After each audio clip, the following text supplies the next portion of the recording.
राक्षस कहो, पिशाच कहो या जिन कहो, ये आकार बदल सकते हैं और हम इंसानों के बीच इंसान के रूप में रहते हैं। ये किसी खास मकसद के लिए ऐसा करते हैं और यकीन मानिए ये मकसद हम इंसानों के लिए भला नहीं होता। उनके नियम सटीक होते हैं जिसे वो उल्लंघन करके खराब नहीं करते। यही वो बात है जिसकी वजह से हमें पता ही नहीं चलता कि वो मनुष्य नहीं है। ये एक चतुर प्रजाति है, लेकिन उनकी एक कार्रवाई असफल होने के कारण उनका सारा छिपा हुआ गहरा राज सभी के सामने खुल के आ गया। तो चलिए जानते हैं ये जिन के समुदाय की रोंगटे खड़े कर देने वाली भयानक और रोमांचक घटना को। हेलो दोस्तों, मेरा नाम अमन है। मैं आप सभी के मनपसंद यूट्यूब चैनल कहानी रंगमंच में आपका स्वागत करती हूँ। उम्मीद करती हूँ कि आप सभी अच्छे और स्वस्थ होंगे। इसी तरह की वीडियो देखने के लिए आप मेरे चैनल को सब्सक्राइब कीजिए और हाँ, बेल आइकन को दबाना मत भूलना ताकि आपको आने वाली वीडियो के नोटिफिकेशंस मिलते रहे। तो चलिए शुरू करते हैं आज के भयानक घटना को। दोस्तों, आज का जो किस्सा है ये गुजरात खेड़ा जिले का किस्सा है। राजू नाम का एक लड़का जो कि अहमदाबाद में रहता है, वो ना यहाँ पर छुट्टियां मनाने के लिए आता है। वो अपने दादा दादी के पास आता है क्योंकि राजू के जो दादा दादी है ना, वो खेड़ा जिले को छोड़ के कभी जाते नहीं है। राजू क्या करता है, अभी 10वीं कक्षा में पढ़ता है। वो ना गर्मियों की छुट्टियां मनाने के लिए राजू यहाँ पर दादा दादी के पास आता है। वैसे भी राजू के मन में ना भूत देखने का बहुत शौक होता है। राजू को ऐसा होता है, राजू ने बहुत सारे लोगों से सुना भी होता है कि जहाँ पर ना बहुत सारे पेड़ पौधे होते हैं ना, वहाँ पर भूत प्रेत का वास होता है। राजू जो है ना, इन लोगों का खुद का खेड़े जिले में ना बहुत बड़ा बगीचा है जो कि 35 बीघे में फैला हुआ है। इनके घर से ना 2.5-3 किलोमीटर की दूरी पर ये जो बगीचा है, इस बगीचे की जो रखवाली है ना अब्दुल काका करते हैं। अब्दुल काका की उम्र 90 साल की है, लेकिन उनकी जो ताकत है ना वो 20-21 साल के लड़के के जितनी है। काका में इतनी ज्यादा ताकत है ना कि वो 4-5 लड़कों को तो एक ही हाथ में ऐसे दूर फेंक सकते हैं। और कभी दौड़ लगे ना तो काका 20-21 साल के लड़कों को पीछे छोड़ देते हैं और खुद फर्स्ट आते हैं। अगर उनकी ताकत की बात की जाए ना तो सब लोग यही बोलते हैं कि काका ने ना बहुत अच्छी खुराक खाई है जिसकी वजह से उनके शरीर में इतनी ज्यादा ताकत है। अब शाम का वक्त होता है, एक बार काका ना फ्रूट्स देने के लिए इनके घर पर आते हैं। जैसे ही अभी राजू ने देखा ना कि काका आए हैं तो वो क्या बोलता है काका को, काका मुझे ना बगीचा देखना है, चलो हम लोग बगीचा देखने चलते हैं। लेकिन जो दादी होती है वो बोलती है नहीं, अभी रात का टाइम हो रहा है, अभी नहीं जाना है, बहुत जल्दी रात हो जाएगी, ऐसा करो तुम फिर किसी दिन जाना। लेकिन जो राजू होता ना वो ना जिद कर लेता कि नहीं, मेरे को तो बगीचा देखने जाना है, मुझे बगीचा देखने जाना है। तो जो दादाजी होते हैं ना वो बोलते हैं कि ठीक है ना, अब्दुल साथ में है, भरोसेमंद बंदा है, इसको कुछ होने नहीं देगा, मुझे पूरा भरोसा है। वो अब्दुल को बोलते हैं कि रात होने से पहले ना तुम ऐसा करना, राजू को घर छोड़ देना। तो जो काका होते हैं वो बोलते हैं ठीक है। अब ना ये लोग चल रहे होते हैं। राजू इतना ज़्यादा थक जाता है, उसकी हालत बहुत ज़्यादा ख़राब हो जाती है।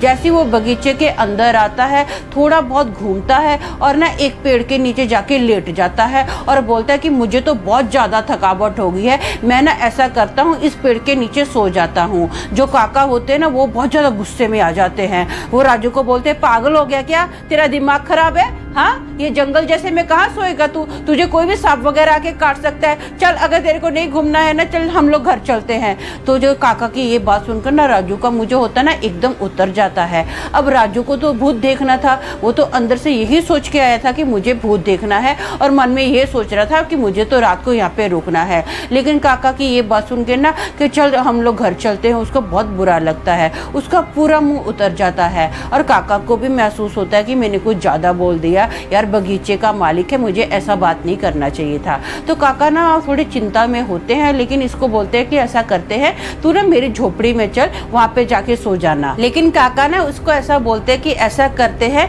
10 बजे से पहले हम लोग इस झोपड़ी से निकलेंगे और तुझे मैं तेरे घर पर छोड़ दूंगा।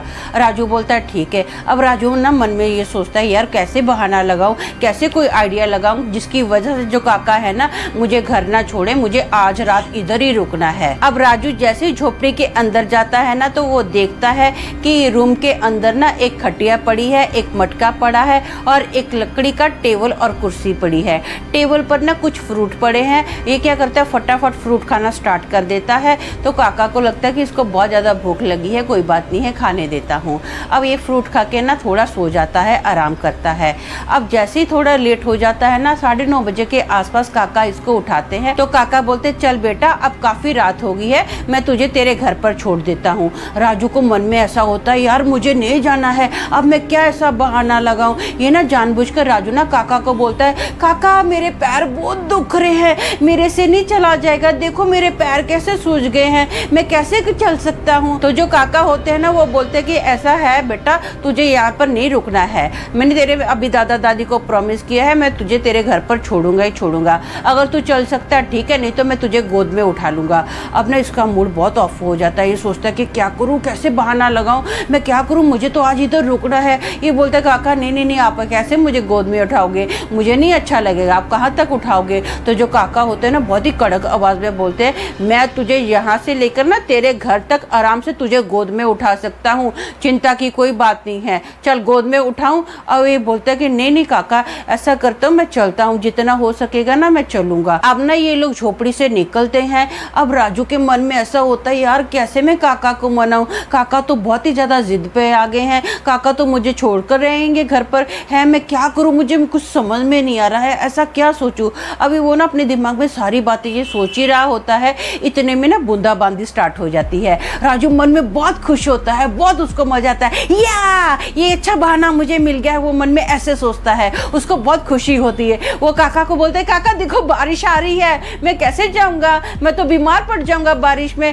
नहीं नहीं नहीं नहीं, हम लोग नहीं चलेंगे। तो काका उसको बोलते बेटा बूंदाबांदी हो रही है, कोई बात नहीं है, बूंदाबांदी की वजह से जा तू बीमार नहीं पड़ेगा, ज्यादा दूरी नहीं है, बस थोड़ी ही दूरी पे घर है। तो ये बोलते थोड़ी सी दूरी पे घर है, हाँ इतना दूर घर है, आप बोलते थोड़ी सी दूरी पर है। तो काका बोलते ठीक है, मैं तुझे गोद में उठाता हूँ और फटाफट भागता हूँ, तुझे जल्दी जल्दी घर पर पहुंचा दूंगा। तो ये बोलते नहीं नहीं नहीं काका देखो बारिश हो रही है, मैं कैसे जाऊंगा। इतने में ना बाई चांस बारिश जो है ना बहुत ही ज्यादा फास्ट होनी स्टार्ट हो जाती है। अब काका को भी ऐसा लगता है कि यार ऐसा कैसे मैं इस बच्चे को लेके जाऊं, भरी बारिश में बच्चा बीमार हो गया तो जिम्मेदारी तो मेरी है ना, तो सब लोग मुझे बोलेंगे कि थोड़ा टाइम रुक के नहीं लेके आ सकता था। अब काका बहुत चिंता में होते हैं। वो ना फाइनली राजू को बोलते हैं कि चल बेटा मेरी झोपड़ी में चलते हैं, हाँ लेकिन एक शर्त है, जैसा मैं तुझे बोलूंगा ना वैसा ही तुझे करना पड़ेगा। तो राजू बहुत खुश हो जाता है, अरे काका मुझे आपकी हर एक शर्त मंजूर है, आप जो बोलोगे ना मैं वैसा ही करूंगा, मैं आपकी हर एक बात मानूंगा।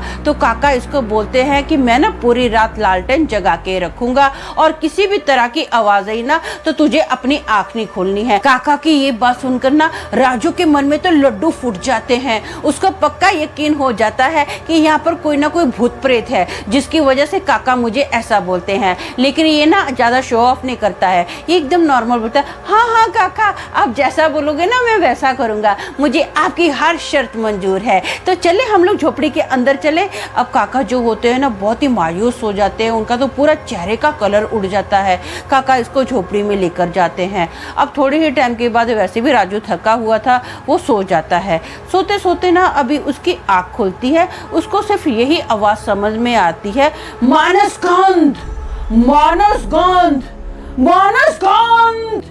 ये जो आवाज़ थी ना बहुत ही डरावनी, बहुत ही भारी आवाज़ थी। ये आवाज़ सुनकर जो राजू होता है ना एकदम डर जाता है। वो अपनी थोड़ी सी आँख खोलकर देखता है चादर हटाकर, तो वो पाता है कि उसके आँखों के सामने ना 9-10 आदमी हैं जो कि बहुत ही लंबे हैं। उनका जो आकार है जैसे एक इंसान की शेप होती है ना वैसे उनकी शेप है, लेकिन इनकी जो हाइट है ना आम इंसान से कई ज़्यादा दुगनी इसकी हाइट है। और इनकी जो आंखें हैं ना एकदम बड़ी बड़ी मोटी मोटी आंखें हैं और इनके दांत जो है बहुत ही लंबे लंबे नुकीले दांत है। चेहरा भी बहुत ही खूंखार है।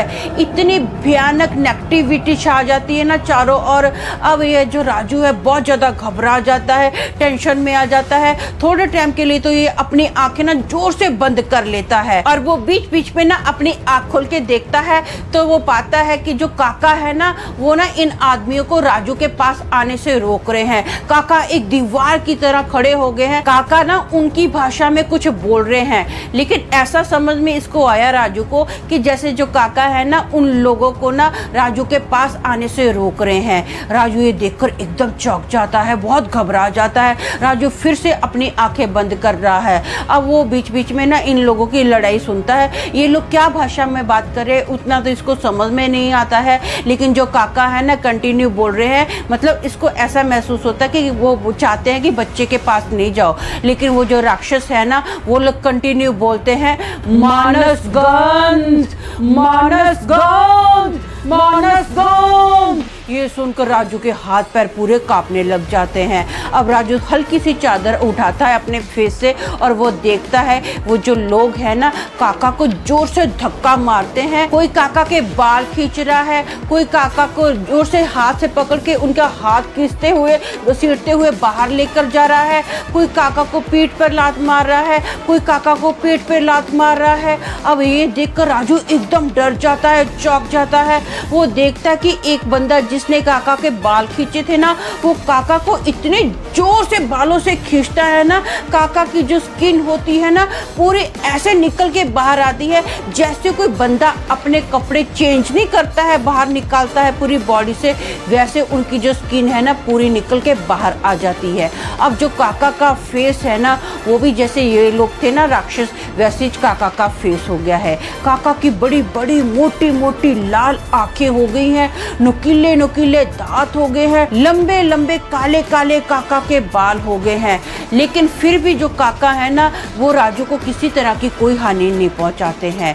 अब ये देखकर राजू बहुत ज़्यादा डर जाता है, वो अपनी आंखें जोर से बंद कर लेता है। उसकी हिम्मत ही नहीं पड़ती काका का ये रूप देख के कि वो अपनी आंखें फिर से खोले। अब आपस में ना इन लोगों की बहुत ज़्यादा लड़ाई बढ़ जाती है, बहुत तरह तरह की आवाज़ें आती हैं, लेकिन राजू में ताकत नहीं थी कि अपने वो चेहरे से चादर हटाए और इन लोगों को देखे। अब थोड़े ही टाइम के बाद ना आवाज़ें बंद हो गई। जैसे आवाज़ें बंद हुई ना तो राजू ने क्या किया, अपने मुंह से ना हल्की सी चादर हटाई और ये देखता है कि सूरज की जो पहली किरण थी अब इनकी झोपड़ी में आई है और ये वो जो लोग हैं ना किधर गायब हो गए इसको कुछ पता नहीं चलता है। तो काका इसको बोलते चल बेटा मैं तुझे घर पर छोड़ देता हूँ। ये कुछ नहीं बोलता है, अपना चप्पल पहनता है और चुपचाप काका के साथ चलना स्टार्ट कर देता है। पूरी रास्ते ना तो काका इसको कुछ बोलते हैं और ना ही ये कुछ सवाल अपना काका से पूछता है। इसके मन में, राजू के मन में ना बहुत ज़्यादा सवाल थे। वो जानना चाहता था ये सब क्या था क्या नहीं था, ये लोग कौन थे, लेकिन काका का ये रूप देखकर भी ये बहुत ज़्यादा घबरा जाता है क्योंकि इसकी हिम्मत ही नहीं पड़ती है कि मैं काका से ये सवाल पूछूं। काका तो बल्कि खुद उन लोगों के जैसे दिख रहे थे। ये तो बहुत रास्ते में घबराया हुआ होता है। चुपचाप पूरे रास्ते दोनों चलते हैं। फाइनली राजू का घर आता है तो काका ना राजू को उसके घर पर छोड़ देते हैं चुपचाप और वापस आ जाते हैं। उसके बाद काका किधर गए कहाँ गए किसी को कुछ नहीं पता है। काका कभी भी रिटर्न इस बगीचे में नहीं आए हैं। काका को काफी ढूंढा गया लेकिन काका का कोई पता नहीं चला। जो राजू था ना उसको कई दिन बुखार आया, बहुत भयंकर इसको बुखार आया। जब ये थोड़ा ठीक हुआ ना तो इसने पूरी घटना अपने परिवार वालों को, दोस्तों को बताई तो कोई भी इसकी बात पर यकीन नहीं कर रहा था। सब बोल रहे थे कि तूने कुछ सपना देखा होगा। हाँ, हल्का हल्का इसकी बात पर थोड़ा सा किसी लोगों को यकीन था क्योंकि उस दिन के बाद काका किधर चले गए थे किसी को कुछ नहीं पता था। बस इतना ही पता था कि हाँ हो सकता है ये थोड़ा बहुत सच बोल रहा हो। बाकी राजू की बात पर कभी किसी ने यकीन नहीं किया। आपको इसके बारे में क्या लगता है मुझे कमेंट बॉक्स में कमेंट करके जरूर बताइएगा। तो दोस्तों मेरा मानना ये है कि ये कोई छोटी सी दुनिया नहीं है जिसमें इतने सारे गहरे राज समा सके। आयाम ही इसका जवाब है जहाँ समय और स्थान बिल्कुल अलग है। तो आज के लिए बस इतना ही। कल फिर मिलेंगे और एक भयानक किस्से के साथ। तब तक के लिए शालोम, शांति और सलाम।